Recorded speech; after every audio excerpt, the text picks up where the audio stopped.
has not, to my knowledge, had a problem with staffing its sheriff's forces with never changing from the lower pension formula.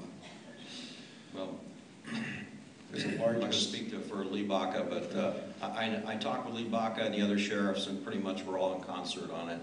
I think there is an issue. It's not going to be one that anybody is going to bring to you from the union perspective.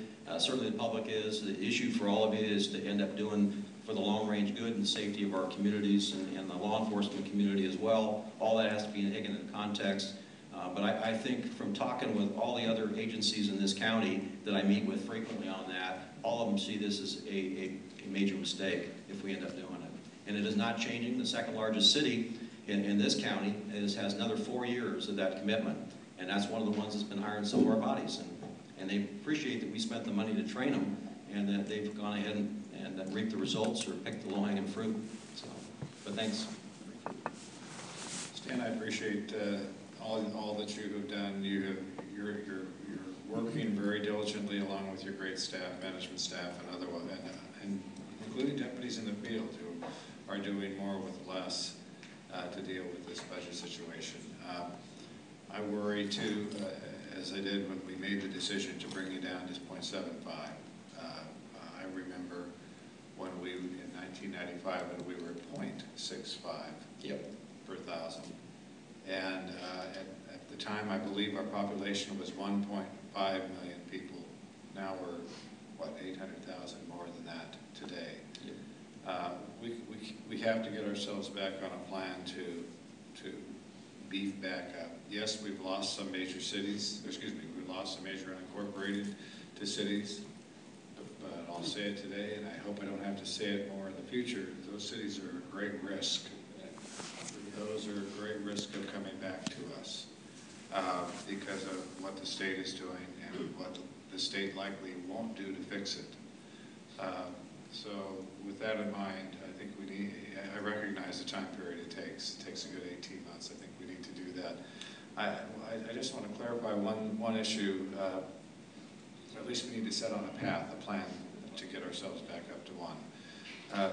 The issue of laterals, do you see that the reason that you probably won't see more experienced laterals coming back to us because they're going from a higher pension system that they're currently vested in into a second system that would be lower? That's exactly as it always comes down to not just pay, but pay and benefits mix. Right. And that's what either sends somebody away. And some of the turnover that was touched upon earlier, I didn't respond to, but I think the board's heard me talk and understands this. It is a lot of the short-term fiscal pinches that we did, furloughs and so on each year. In my case, very different from many of the other county departments. This is not demeaning, it's just that folks rise in our organization to fewer and fewer billets that are available in the senior positions, but they come from within. They don't come from without, they don't change departments and so on. Some of our folks can leave and go to other departments, but they're basically raised from within. And typically, by the time you end up getting to that senior leadership arena, you're bringing an enormous amount of experience, but you're also ending near the end of your career. So anything that impacts you for the rest of your life has a tendency, it's one thing not to make any extra money, it's another thing to end up having that loss in money. That has a tendency to tip you over the edge and parachute out. And that's one of the great damages that we've seen out of 3% of 50. We've incurred a brain drain in many of our agencies because there's nothing that compels you to stay, including having to pick up your portion of the pension after 30 years of service. You already fully earned the pension. So we punish people to stay 31, 32, 33 years. In this case now, the county now is requiring, after July for the senior management, all 9%, 4% in December and under 5%, that directly impacts. And it's almost like, why am I paying additional for something that I've already earned? And those are anomalies in the system, are going to be there anyway, but things like that, when you're near the end of your career, kind of tip you over and aside. One other comment too on the staffing, to get a savings on, like we did, was relatively short term. And so I supported the board's effort because clearly things were dire and I had no issue with it. But when you go back and look at what I presented in March, when it showed the number of people that are assigned and divvy that up by 10 stations, you'll see the density of detectives and sergeants and lieutenants is pitifully small. and it matches really the small part of the unincorporated area. The only other savings that we can go to strategically is to begin shutting down those 10 stations where you're massing more people and working out of larger areas. And unfortunately, our county has grown and urbanized much more, and that makes it difficult to do because the methodology on when the board decided they wanted, for example, 2 stations in the desert, that was well-founded based on growth inside this county, and to keep those services, frontline law enforcement, regional to the local communities. And it's tough to back out, but that's where we're going to be back against the wall. 10 stations running 24 hours a day, night and day like that, requires an enormous amount of folks, very different from the rest of the other county departments that work in many cases only 4 days a week during the day.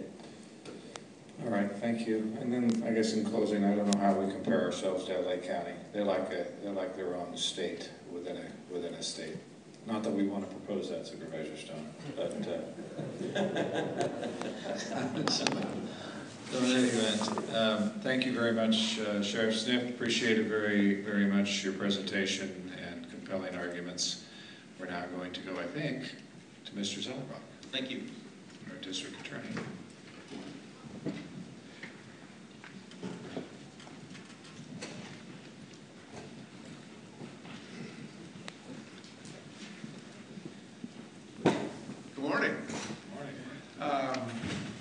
Yes, I'm Paul Zellerbach, the District Attorney for Riverside County. By the way, excuse me, before you introduce yourself, Supervisor Stone and I had the opportunity to attend the press conference on the sentencing of Mr. Green. Well, there was a conviction. Conviction, excuse me, of Mr. Green. Yes. Who shot and killed Ryan Bonamini of Riverside PD about 18 months ago. It was truly remarkable to hear the comments, not only your own, but John Keyes, one of the prosecuting attorneys, along with Mike Hester and the family.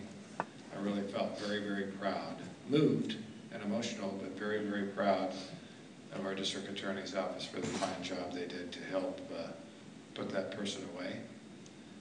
We're going to give him his due justice, if you want to call. I'd like to do more myself, but you guys did a great job. Your entire staff did a great job, as did all the investigative agencies, so congratulations, Paul. Well, I appreciate that. We have some very dedicated people in our office, and obviously the Bonamini family themselves are outstanding individuals as well.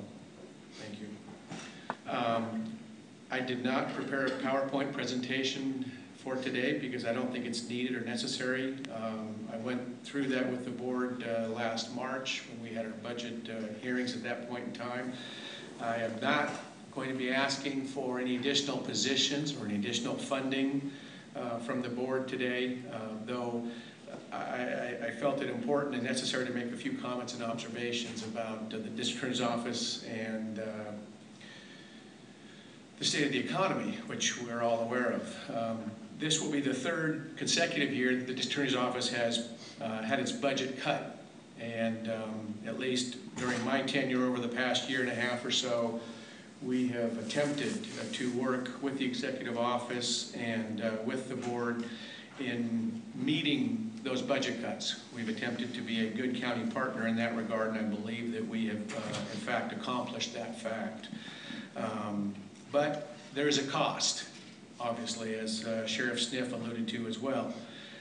We now have 236 vacant positions in the district attorney's office. We have downsized dramatically, both from the upper management level all the way down. So it goes without saying that the district attorney's office, like most county agencies now, are faced with doing more with less. And we understand that.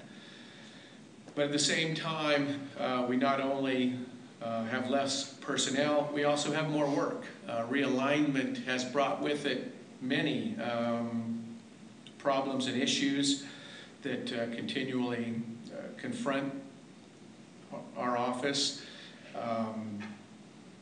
One of those, the sheriff highlighted that being the early release of approximately 2,500 inmates. We are now in the process of beginning to track the release of those 2,500 inmates.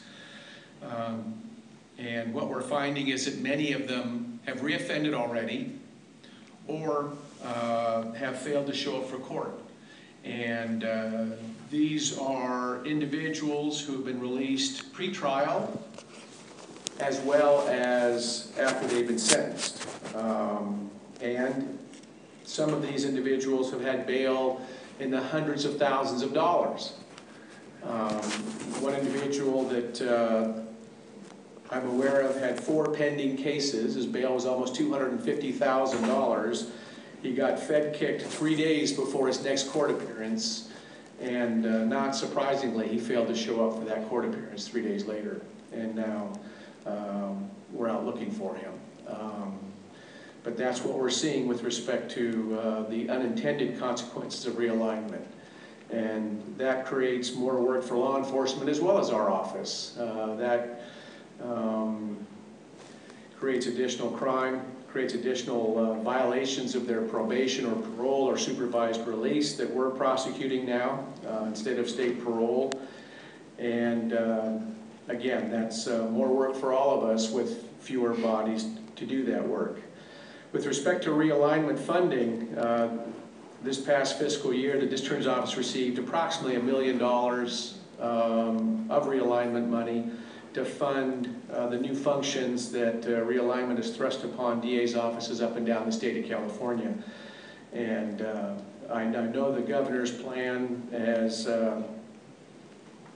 indicated a certain amount of realignment money that's supposed to be distributed to the counties. We'll see what the legislature does next week with respect to adopting a budget and how much of that, if any of it, comes to fruition. And we're still facing the issues with respect to the governor's tax initiative in November. And based upon the articles I'm reading, there's little hope that that tax initiative is going to pass. And that will create additional funding problems for all of us. So again, we'll wait and see. But these are creating real public safety issues and problems and concerns for Riverside County. As the sheriff has talked about, we're several, well, at least a few thousand beds short of where we should be at as far as the jail capacity is concerned if we look at our neighboring similar sized counties.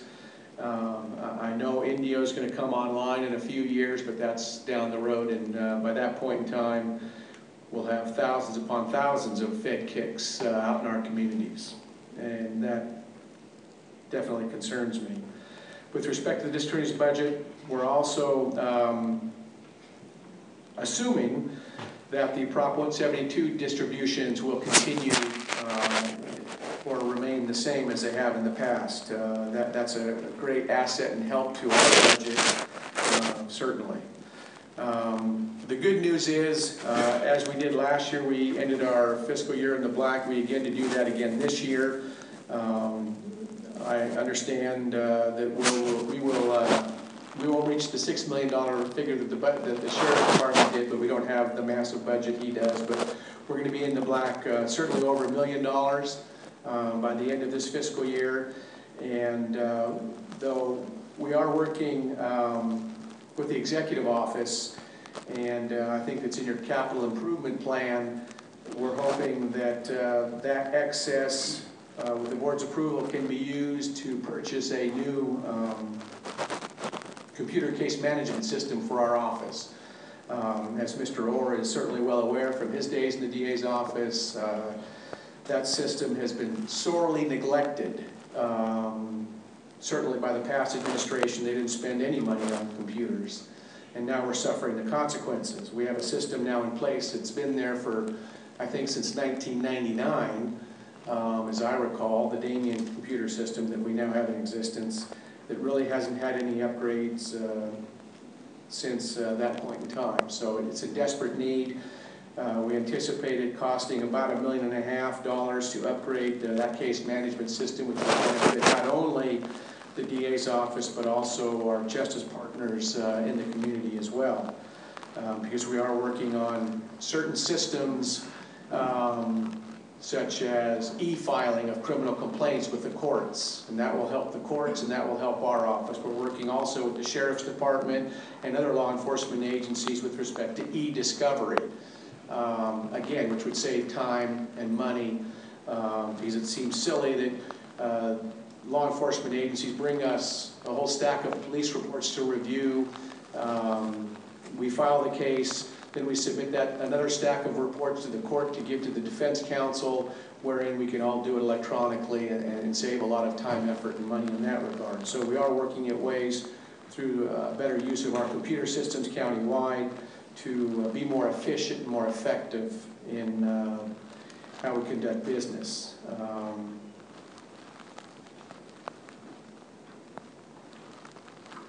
And I think that's about all I have. If there are any questions? Okay, thank you, Paul. Supervisor Stone, followed by Supervisor Lister. Oh, Supervisor Stone, I want to second your motion that we transport all of our fed kicks to Sacramento County. Thank you. Thank you, Mr. District Attorney. I appreciate that, and I appreciate really the yeoman's job that you've done in the past year and a half coming into the fiscal issues that you did and the reorganizations that you've accomplished, and it's certainly a job well done. As I embark now on a third term and final term on the Board of Supervisors, one of my main goals is going to be addressing the significant crime statistics that are increasing in the Hemet-San Jacinto Valley, and these comments are directed at you as well as Sheriff Smith, that I want to have a more collaborative, cooperative, sharing of resources approach with Hemet PD, because we have to stop this escalation of crime in the valley. And so I want to work with you and the sheriff, our chief probation officer. In the near future, I'll be calling for a meeting with all of us together to talk about these strategies, which I hope will include some sweeps, DUI checkpoints, registrant follow-ups more proactively. I know we're stretched with resources. And finding out what we can legally do as far as taking K-9 officers into schools and sniffing out drugs and problems within the schools there, and of course increasing the recidivism rate in this county, which is approaching 70%. So I want to applaud you for the job that you're doing, but we got a lot more work left to do, and I look forward to working with you and the sheriff and the PD and making the Hemet-San Jacinto Valley a demonstration project on how this county is going to be addressing some escalating crime statistics in light of realignment and the financial devastation that the state continually imposes on us here locally. So. Well, there's no doubt that we have seen, in many respects, an increase in crime in the Hemet-San Jacinto Valley, and that's where one of the gang task forces is located, is out of the Hemet Police Department. We also placed our, I guess, realignment apprehension team out of the Beaumont Police Department, kind of in Mid-Counties area as well. And depending upon realignment and the funding that we get from the state, possibly there's more we can do in that regard as well. Well, as you know, I have not been shy about using community improvement funds to do some of these enhanced public safety operations. We'll see if SID makes it into our budget this year. It may be at a declining level, but I like taking those community improvement funds and reinvesting them back into public safety, and appreciate again the collaboration and good work that you have done in the past year and a half, and I know it will continue through your term. Absolutely, thank you. Supervisor Lister. Of course, one of the things that you were concerned about was that too many cases were needlessly being brought to trial, and actually at an expense to justice and a great actual unnecessary public expense as well, clogging the courts up. Now, if the courts are cut back by this amount that's being talked about in the gross terms, what's going to occur vis-a-vis your ability to take cases to court next year? We've reduced the number of criminal jury trials in Riverside County. During the previous administration, they were at 900 to 1,000 a year, obviously, which necessitated the dismissal of several hundred criminal cases as well as civil trials not getting out. That's no longer the case. We've reduced that number to about 600 to 650 per year the last year and a half on average. We met with the courts last week, actually, in discussing their like $400 or $500 million budget cut statewide, at least at the present time, and what effect that would have. Fortunately, our court has been a very good fiscal partner and has some reserves, but the state is talking about snatching those reserves from the court as well. It's my understanding that the court is going to be closing the Corona Court, which reduces the number of courts available to try cases. The bottom line, Supervisor, is that statutorily, the law provides that criminal cases have priority over all other trials other than juvenile. And hopefully we won't get to that point, but it's going to make everyone's job more difficult, but I think it's the civil cases that are going to suffer the most, if in fact that comes to happen. Supervisor Benoit. Thank you, Mr. District Attorney. You've obviously been here now 2 years? Year and a half, a little over a year and a half. Done some terrific work in trying to right the ship and move in a positive direction, even given the extremely challenging fiscal situation we find all of us find ourselves in. You made a comment about 236, I think you said, vacant positions. Correct. I would respectfully ask, at what point does a vacant position no longer exist? I mean, in the state service, if it was vacant for more than a year, under state code, it would go away. And I think that was primarily to incentivize appropriate analysis and consideration when and if we were in a position to fill a position that had previously been there, that would be kind of a zero-based budget effort to decide where these positions should come back. What are the classifications and where are they located, and do they just stay on the books indefinitely? Well, probably Olivia can answer that better than I can, but it's my understanding that they stay on the books. And one thing I've learned in the last year and a half is we live in an ever-changing world. And with respect to some positions that weren't important or that significant previously, because of realignment or specific needs, I'm trying to do much more public outreach and be more proactive. I don't want to just prosecute the crimes. I want to prevent the crimes from occurring in the first place to the extent that we can. So I've increased in certain areas that my predecessor had never increased before. So it's kind of trying to use your crystal ball to project what positions are going to be important in the future and what aren't. It's nice to have them available and utilize your discretion. I know it's much easier to give up a position than try and get it back. Yeah, that's always the case, and I fully support giving you the discretion to do the best job you can of realigning your operations to the new reality post-realignment at the state level. But I just, from a general budgeting perspective, it's curious to me that the positions go on. I think Mr. Corser mentioned that we're down to 17,700, but he's worried only about the ones we're paying and not what's on the books. And that's a distinction that I think we probably ought to take a look at and how we handle that. Again, keeping in mind the critical importance of allowing you the flexibility to do what you need to do in the future to realign your operations to the new reality. Well, and I appreciate that. And the practical point is if you don't have the money, you can't fill the positions. Exactly. Okay. All right, thank you. Thank you. All right, thank you, Paul. There are no further comments by members of the board. Again, great job, as always. Thank you. Especially in the last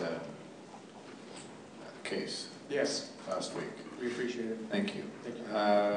No further presentations. So, Mr. Orr, I'm going to turn it back over to you. All right, the board has before the recommended motion on the CEO letter 1 through 4. And we're asking you to approve the fiscal year 12-13 recommended budget effective July 1 with the attached 440 resolution, adopt a budget hearing tentatively for September the 11th, 2012. Direct the executive officer, myself, to make the personnel changes necessary, consistent with the 440 resolution before you, and to open the budget hearings.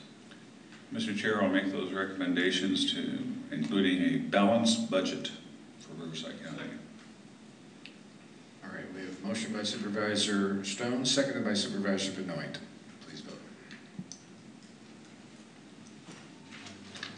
Motion is unanimous. That concludes our hearing for today. I don't believe we have any closed executive sessions, do we, ma'am? So we will adjourn and reconvene.